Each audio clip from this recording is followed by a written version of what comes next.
Biblia, ¿cierto? Sentir duda acerca de los misterios, los misterios del camino de Dios.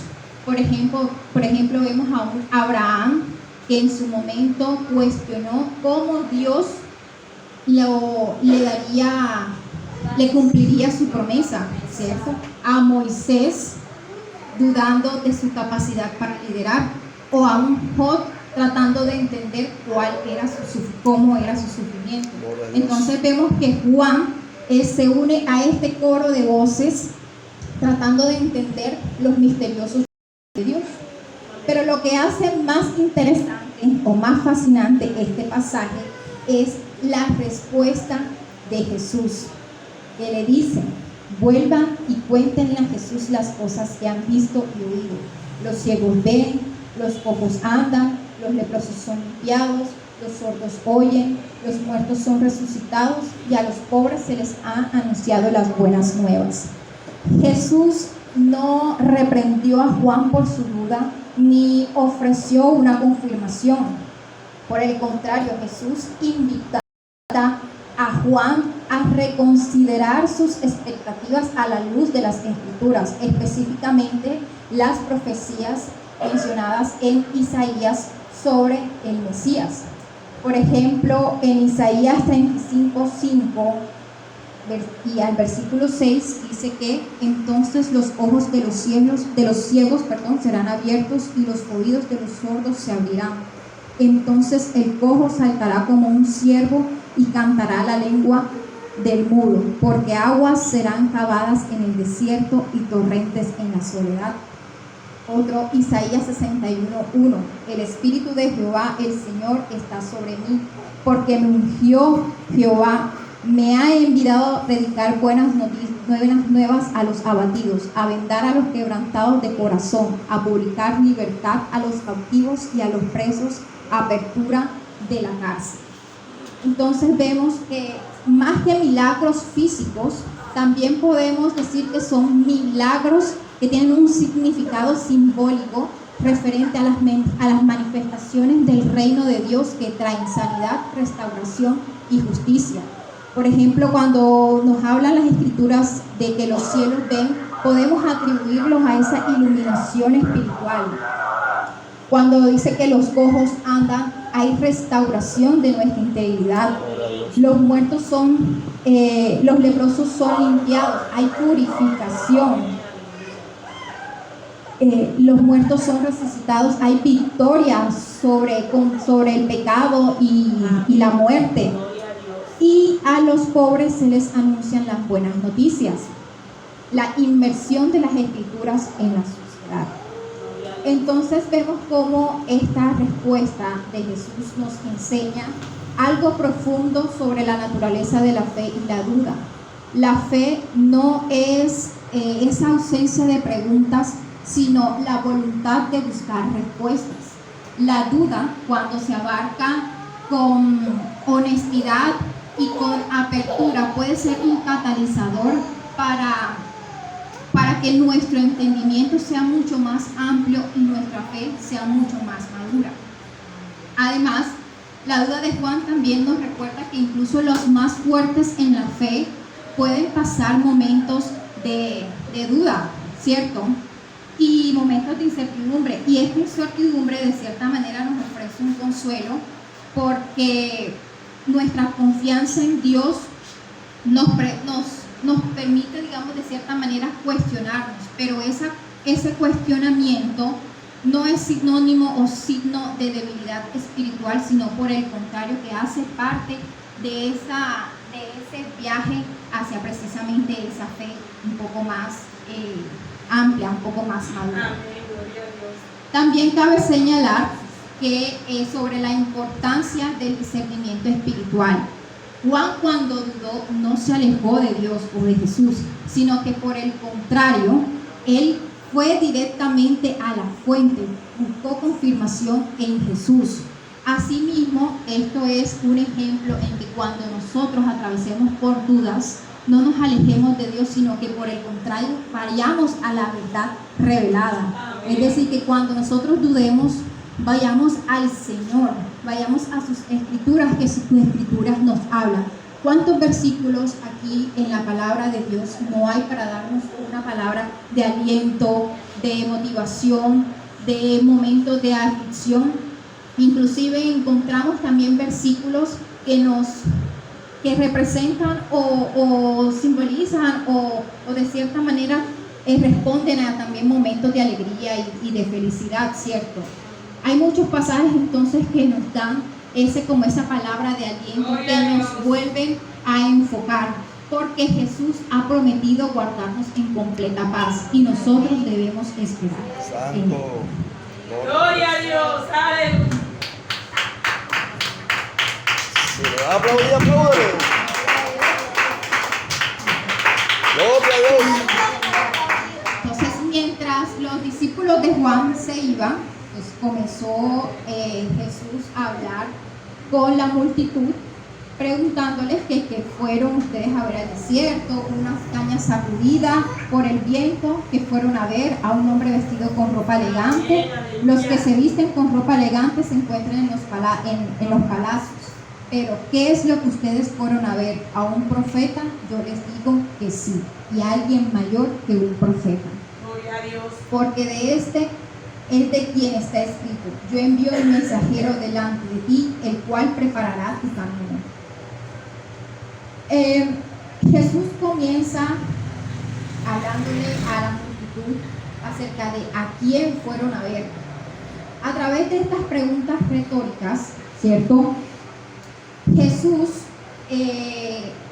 se refiere a Juan no como un sinónimo de debilidad, que fue lo que quiso decir quizás con esa caña sacudida por el viento, ni lo comparó con hombres llenos de lujos y comodidades, sino que por el contrario lo identificó como un profeta y más que un profeta. Jesús en esto, digamos que él menciona lo que está escrito en Malaquías 3:1, aplicando esta profecía a Juan y describiéndolo como el mensajero de Dios que vino a preparar el camino del Mesías. Entonces vemos la importancia de Juan el Bautista en la historia, ¿cierto? En el plan divino de Dios que tenía para el mundo, porque no era un simple profeta, por así decirlo, y no era ningún líder religioso, sino que era pieza fundamental en la historia de la salvación para prepararle el camino al Mesías. Gloria a Dios, aleluya.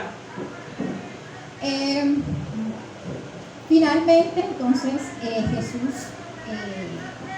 confirma o declara que Juan es el cumplimiento de la profecía descrita en Malaquías sobre el regreso de Elías, ¿sí?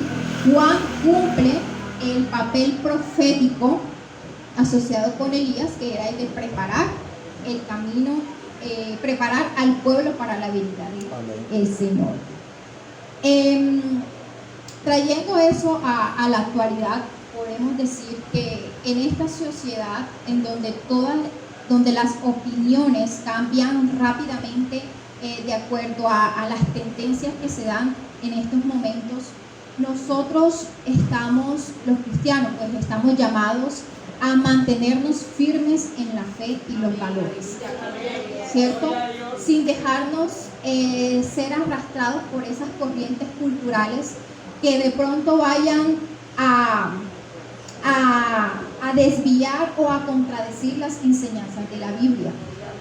¿Sí? Los cristianos debemos vivir en sencillez y en humildad. Esta sencillez y humildad se ve manifestada en ese servicio a Dios, en ese servicio primeramente al prójimo, antes que querer nosotros de pronto lucrarnos con bienes o buscar lo material, ¿cierto? La vida del cristiano, si nos hemos dado cuenta, requiere de esfuerzo y de dedicación, y determinación, y eso se ve reflejado o se manifiesta en esa lucha constante y diaria contra el pecado, en la disciplina de la oración, en ese compromiso de cumplir y de seguir los principios establecidos en la palabra de Dios, aunque el mundo en estos momentos se oponga a él. Gloria a Dios. ¿Cierto? Aleluya. Gloria al Señor. Gloria a Dios. Cristo vive. Sigue entonces su mensaje o la palabra que dice Dios desde el versículo 15 al 19 para terminar y complementar. El que tenga oídos para oír, que oiga. Pero ¿con qué compararé a esta generación? Se parece a los niños que se sientan en las plazas y le gritan a sus compañeros. Tocamos la flauta y ustedes no bailaron. Entonamos cantos fúnebres y ustedes no lloraron. Porque vino Juan que ni comía ni bebía y dicen que tiene un demonio. Luego vino el Hijo del Hombre que come y bebe y lo califican de glotón y de borracho y de ser amigo de cobradores de impuestos y de pecadores. Pero a la sabiduría la reivindican. Aleluya. Jesús compara a su generación con niños caprichosos, niños que no están contentos con nada. Esta metáfora ilustra muchas veces las actitudes de las personas frente a los mensajeros de Dios, porque si bien nosotros los cristianos también somos mensajeros de Dios, ¿cierto? Nosotros también preparamos el camino para que otras personas puedan conocer a Cristo a través de su palabra y de nuestras acciones, ¿cierto? Entonces, esas actitudes que muchas personas tienen frente a estos mensajeros de Dios, actitudes de rechazo y de crítica. Si bien esta situación no es exclusiva de ese entonces, nosotros lo vivimos en la actualidad, ¿cierto? ¿Cuántas iglesias no son tildadas o señaladas? ¿Cuántas iglesias no son criticadas por, de cierta manera, conservar aún el mensaje claro y directo que tiene la palabra? Entonces vemos que este pasaje, estos últimos versículos, nos presentan dos ministerios aparentemente opuestos. El ministerio de Juan el Bautista, un poco austero y ascético, y el ministerio de Jesús, participativo y sociable. Aunque son diferentes, ambos fueron criticados, ¿cierto? Pero esto nos enseña que la autenticidad y la fidelidad a la misión de Dios es importantísimo, debe mantenerse por encima de esas expectativas sociales que hay en la actualidad. En la vida cristiana moderna vemos también con diferentes contrastes entre la adoración y el servicio, ¿cierto? Algunos cristianos se sienten un llamado a una vida de contemplación en Dios y a la austeridad. Y hay otros que sienten ese llamado por involucrarse un poco más en la sociedad. Estos dos enfoques pues son válidos desde la perspectiva en que sean o estén arraigados en una fe sincera y que se mantengan sujetos al significado real de lo que es la palabra de Dios. Para concluir, entonces, la conclusión de este pasaje específico habla acerca de la sabiduría. Cito acá a Santiago 2:18 que dice: muéstrame la fe sin las obras y yo te mostraré la fe por mis obras. La sabiduría que está demostrada por sus hechos. La verdadera sabiduría para Jesús no se mide por las opiniones de los demás o por las apariencias externas, sino por los frutos que ésta produce. En Mateo 7, 16 al 20, donde habla de reconocer a los falsos profetas por sus frutos, esto de cierta manera nos desafía a evaluar nuestras propias vidas y nuestros ministerios, no por la aprobación popular o el éxito de los estándares mundanos, sino por la calidad de los frutos espirituales que nosotros producimos. Amén. Frutos espirituales que un ejemplo nos habla Gálatas 5, 22, 23. que son el amor, la alegría, la paz, la paciencia, la amabilidad, la bondad, fidelidad, humildad y dominio propio. La verdadera sabiduría se debe demostrar en acciones concretas y también está demostrada, ¿ahí me escuchan? Y también está demostrada a través de una vida transformada por el poder de Dios. Este es el pequeño mensaje que quería traerles. Bueno, espero que haya sido espero que haya pues sido de su agrado y que haya puesto Dios pues el sentir en ustedes. Gracias.